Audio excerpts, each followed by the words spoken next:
the pit is a place that pulls one away from progress. And so this place can be found both in one's mental and physical world. And so one of the most disturbing things about the pit is how difficult it is to know when one has fallen into it. And so Black Americans, they have inherited a mentality and a way of interpreting the world that was largely influenced by their ancestors, right?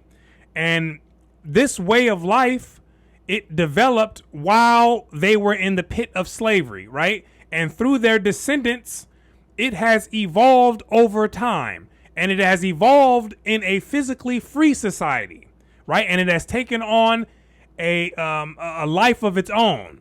And so understanding the mindset and culture that people who identify themselves as Black have inherited and have evolved, it provides us some insight on how they continue to find themselves in the pit in American society, and also what needs to happen for those who desire to make a change. And so to find out more about this cause of Blacks remaining in the pit, we'll have to finish reading our last commentary on the book here, Wealth, Poverty, and Politics by Dr. Thomas Sowell. In 1981 and in 1995, for example, the average SAT score of Black high school students on the mathematics portion of the test was lower than the average score of either white or Asian high school students. Since Black students come from families with lower average incomes than either white or Asian students, this establishes correlation but does not help us determine causation, much less the direction of causation. So we have the Blacks scoring lower than the whites and the Asians on the mathematical portion of the SAT. And the data showed that there was a correlation or some type of relationship between the lower incomes of the Blacks and also their lower scores. But the important part to understand is that this does not mean that the lower income that they had was the cause of their scores, right? Because watch this. However, when in 1981, Black students from families with incomes of $50,000 or more scored slightly below white students from families with incomes under $6,000, and even further below Asian students with incomes under $6,000, clearly the cause of the test score differences was not differences in income. The Black students came from families that made significantly more money than the white or the Asian families, and they still scored lower on the test. And so it's stats like these that are important to know, because the pit keepers, or the people who find every reason to justify the underperformance of Blacks, they use poverty as one of the excuses to explain why Blacks can't get out of the pit. But as we've seen here, the higher earning Black students, they still didn't get better scores, even though they came from families that made much more money than the whites and the Asians. A very similar pattern appeared in 1995. Nor did this pattern change much when the three groups were compared in terms of how much education their respective parents had. Black students whose parents had postgraduate degrees scored lower on the mathematics portion of the SAT than white students whose parents had only high school diplomas, and far lower than Asian students whose parents had high school diplomas. Even the Blacks who had parents with masters and PhDs, they still scored lower than the Asian and the white students with parents that only had high school diplomas, right? And so what is this showing us? In short, despite the correlation between the socioeconomic position of families and their children's educational performances, a correlation that holds for all three groups, a finer breakdown of the data by family income among all three groups shows that correlation is not causation. It shows that just because there's some relationship between two variables, it doesn't mean that one of them is the cause of the other, right? It may have some influence, but it doesn't mean that it has a direct causal relationship, because there are plenty of Asian and African immigrants who come to the country and they come poor, and they outperform plenty of people who come from families that have money and have a better educational background and have whatever skin color under the sun, right? They outperform those people. This raises the question as to what other factor could be affecting both educational and economic outcomes. What else could be the culprit?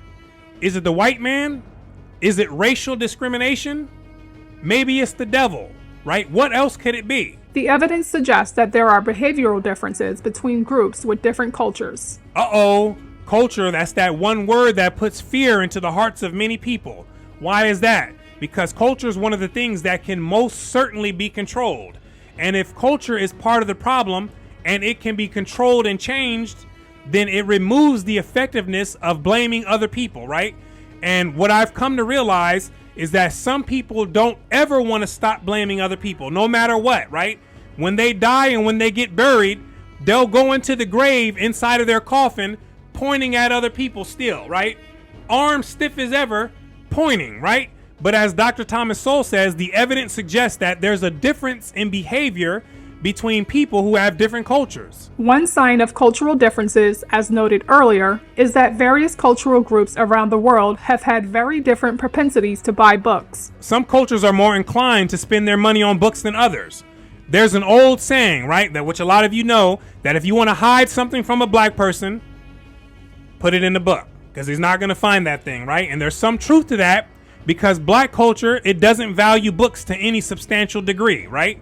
You'll be pressed to walk into someone who identifies themselves as black. You'll be pressed to walk into their house and find shelves of books, right? But you will find shelves of Jordans, right? And in fact, I had one black person comment saying, "Why are you reading all those books?" Right? He wants me to do this. He wants me to just grab this book here with this looks the small bitty amount of knowledge and trap the mind in here, and that's it, right? In between these pages. Don't read anything else, just stick in here, right? All this knowledge, just forget about it, right? And this is a small amount of knowledge compared to the infinite amount of knowledge that's out there available, but he wants me to just stay right in here, right? And this is a lot of the thinking that goes on in the black community. And when you start to see that and realize it, then you start to understand why it is that they're in the position that they're in, right? Because it's those type of thoughts, right, that contribute, right? It's a good book. Don't get me wrong. The Bible's a good book. The King James Version Bible, good book, right? But it's not the only information out there. It's a small nugget of information, right? Compared to the vast, infinite amount of information that's available and still not available.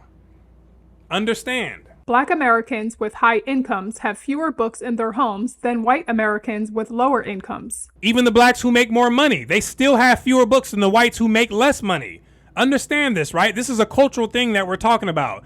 It has nothing to do with someone's color or anyone's physical features. It's a cultural thing and a mindset thing. Other evidences of cultural differences include the fact that black children in the upscale community of Shaker Heights, Ohio, spend less time on their studies than white students in the same community. They spend less time on studying, and I can guarantee that they spend more time on singing, dancing, rapping, and going to church. Guaranteed. The hostility of many people in Washington's black community toward Dunbar High School during its era of academic ascendancy and, in a later era, the nationwide phenomena of hostility by black students toward their more academically inclined black classmates who are accused of acting white are among other indicators of a culture that is not oriented toward intellectual achievement or toward the behavior that leads to intellectual achievement. Black culture is not oriented towards intellectual achievement, meaning if culture is like a GPS, the destination on that GPS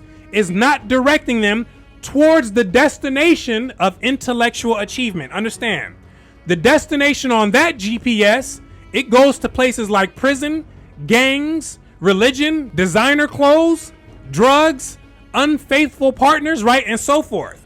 That's where that culture keeps bringing them towards, right? And like I said in the beginning, one of the most disturbing things about being in the pit is not being able to recognize when you fell into the pit. That this is a cultural rather than a genetic phenomenon is suggested by the fact that in England, low-income black immigrant students outperform low-income native-born white students. The African immigrants who have a brown skin complexion, they're outperforming the native English students, which shows us that it's not a color thing, right? It's a cultural thing. It's easy to understand. A very different social outcome, imprisonment, also shows a correlation between what happens to parents and what happens to their children. A critic of high imprisonment rates pointed out that children whose parents have been in prison are 7 times more likely to be imprisoned themselves than other children are. This may well indicate an unfairness of life, without necessarily demonstrating unfairness in the criminal justice system. How often can the police know the parental history of most of the people they arrest?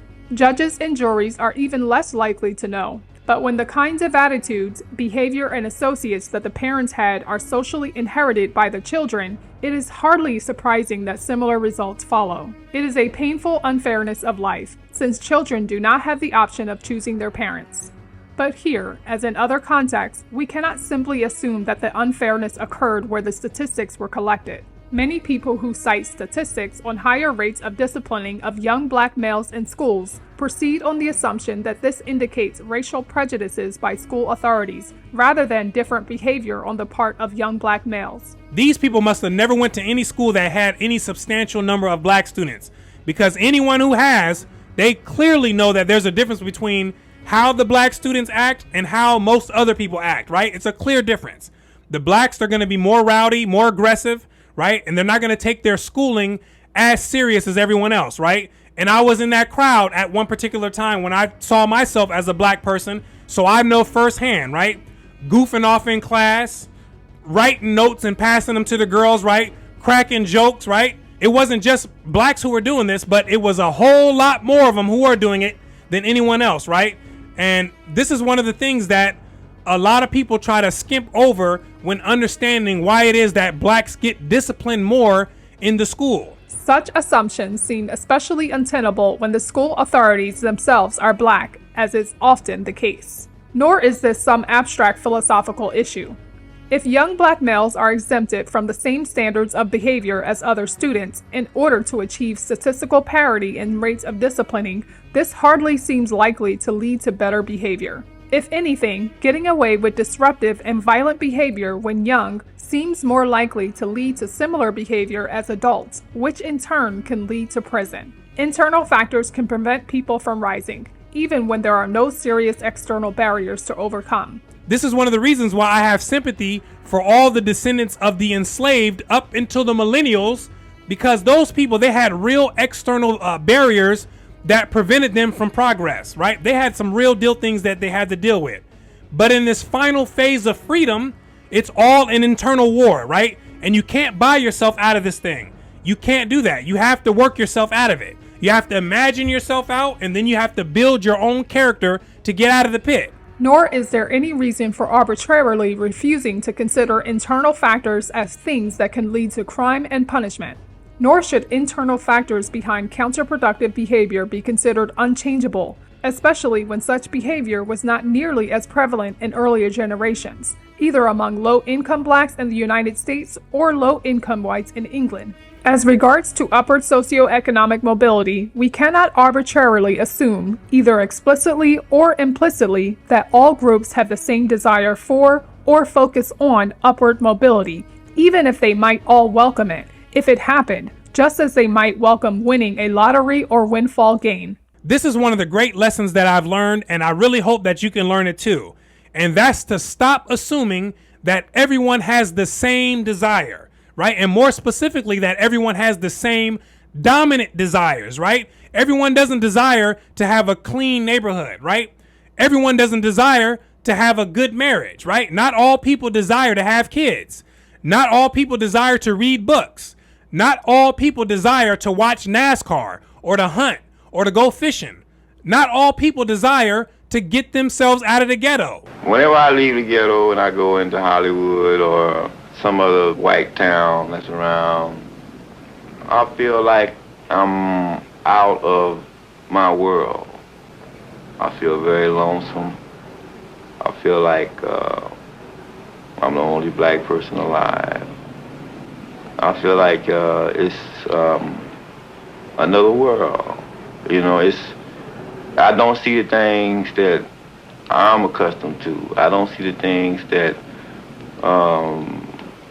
it's just like I'm just a newborn person in another world. But when I'm coming back on the freeway, if I'm on the freeway and I'm coming back to the ghetto, I get off the Santa Monica Freeway and onto the harbor. When I get onto the harbor freeway, my eyes are steady toward the ghetto. There's nothing in my mind but home. That's all. There's nothing there but home. And when I feel myself coming back to the ghetto, or when I feel like I'm in the ghetto, or I'm on the outskirts of the ghetto, I get a very warm feeling. I feel secure. I feel safe. I feel like I'm wanted again. I feel like I'm back where I belong, back with my people. Understand that not all people have the same desires. For Black Americans, for example, the most widely accepted belief today, what everybody knows, is that racial prejudice is the principal factor in the underrepresentation of Blacks in high-quality educational institutions, in the highest-paying and most prestigious careers, or their overrepresentation in prisons. One of the ways of testing this belief would be by seeing whether other people who are Black do significantly better than native-born Black Americans in educational institutions, in job markets, or elsewhere. Uh-oh, let's run the test. According to a 2004 report, most of the Black students at Harvard were not native-born American Blacks, but were either West Indian or African immigrants, or their children, or the children of biracial couples, groups disproportionately represented at various other elite universities around the country. Nigerians, for example, have been greatly overrepresented among Black students in a number of elite educational institutions in America, as they outperform native-born white students in British schools. Economically, nearly 1/4 of Nigerian households in the United States have annual incomes of more than $100,000, compared to 10.6% of Black American households. If white racism is the cause of lower educational and economic outcomes for Black Americans, why are Black Nigerians exempt? Think about that. I want you to really think about that. Why are all these brown-skinned Nigerians outperforming all these people if it's just a color thing, right? That's because it's not a color thing. It's a cultural thing, right? And the faster that people in the pit can realize this and then take responsibility for their own actions, the sooner they can begin to rise out of the pit, rung by rung, and enter into the free world where life is much better and it makes more sense. And so I want to thank you for watching all the way until the end. My name is Brooklyn St. Michael, and I'll see you in the free world.